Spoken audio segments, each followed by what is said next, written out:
Bonjour à tous, c'est Claire, bienvenue dans cette vidéo où je vais vous montrer les oracles avec lesquels je vais travailler en 2017. Alors c'est quelques oracles parce que je vais vous en montrer 5, mais je vais certainement travailler avec plus d'oracles que ça, puis en plus je vais en recevoir des nouveaux, dont celui de Yann Daniels pour lequel j'ai fait un crowdfunding. Alors le premier, vous le connaissez, je vous l'ai déjà montré plein de fois. Je vais continuer à travailler avec le Wisdom Keepers.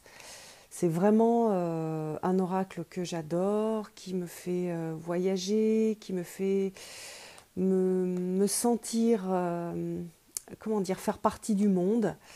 Voilà, et avoir des grands-pères, des grands-mères un peu partout dans le monde, des frères, des sœurs, des mères, des pères, donc des copains. Et c'est vraiment un jeu de cœur et que je trouve très puissant. J'ai vu qu'il y avait pas mal d'autres personnes qui allaient travailler avec ce jeu en 2017, et tant mieux parce que il y a vraiment un travail exceptionnel qui a été fait dans par l'artiste du jeu. Voilà, donc ça c'est le premier. Le second, alors pas du tout dans le même style, pas la même énergie non plus, pas la même profondeur, mais quand même, c'est un jeu qui est intéressant, qui est le Victoria Frances. Alors j'ai commencé un petit peu l'oracle, pardon, de Victoria Frances, voilà.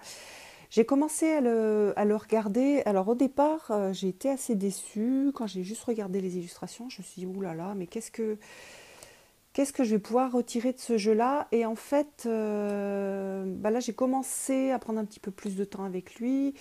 Et je pense que c'est un jeu qui est intéressant aussi.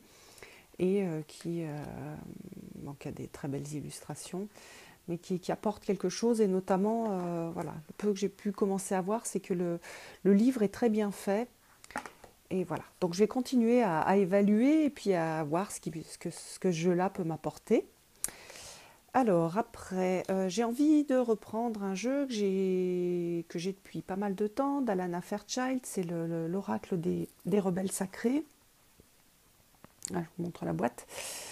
Alors ce jeu-là, bon, j'adore Alana Fairchild, j'aime beaucoup de jeux, mais je ne l'ai pratiquement pas utilisé. Donc j'avais envie de reprendre et voilà, de profiter de ces illustrations qui sont magnifiques. On n'a même pas besoin du livre, elles sont extrêmement parlantes, ces illustrations, et puis très très belles. Donc voilà, ça c'est le troisième. Alors après, le quatrième, c'est l'oracle Tao, qui a été fait par la même artiste que l'Oshozen, exactement dans le même esprit. Voilà, alors j'ai pas encore trop regardé.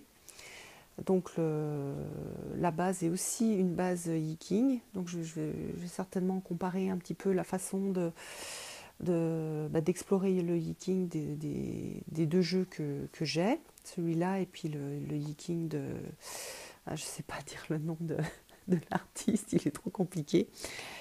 Voilà, donc on retrouve bien le style. D'ailleurs, je crois qu'il y a des illustrations qui sont les mêmes. Celle-ci, elle me dit quelque chose. Alors le jeu a l'air beaucoup plus facile d'utilisation puisqu'il y a déjà des mots-clés sur la carte. Voilà, je vais voir. C'est un jeu assez classique hein, qui est sorti il y a très longtemps. Je vais regarder un petit peu. Voilà, je vais l'évaluer. Pour l'instant, j'ai rien fait du tout avec lui. Et puis les deux derniers jeux, ce sont les cartes des anges d'Angela McGeer. Alors c'est deux paquets de deux coffrets différents. Ce coffret-là, c'est celui comment dire, c'est le plus facile. Donc il s'appelle les cartes des anges. Voilà, les cartes pour vivre dans l'harmonie des anges. C'est celui-là. Je le connais pas du tout.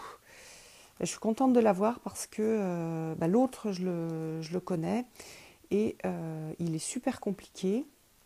Ça demande pas mal de travail de l'utiliser. Du coup, je voulais voir parce que celui-ci qui est beaucoup plus simple, qui est lié au signe du zodiaque, etc.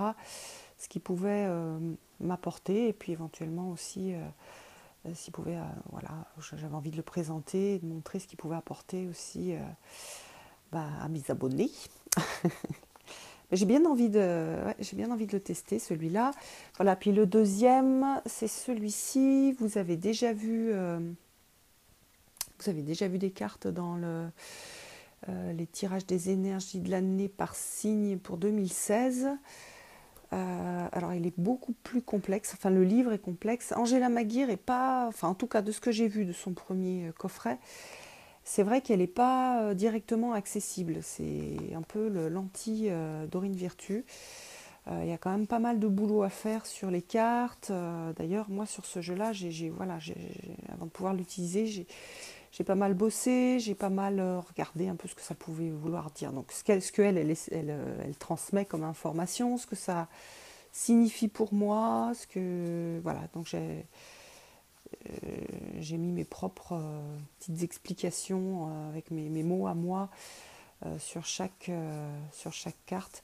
Voilà, c'est vraiment des jeux, je trouve, qui sont qui ont une certaine puissance. Donc voilà, j'ai vraiment hâte d'étudier celui-ci et puis de vous faire une review dessus. Donc voilà, c'est un peu les oracles sur lesquels je vais travailler en ce début d'année.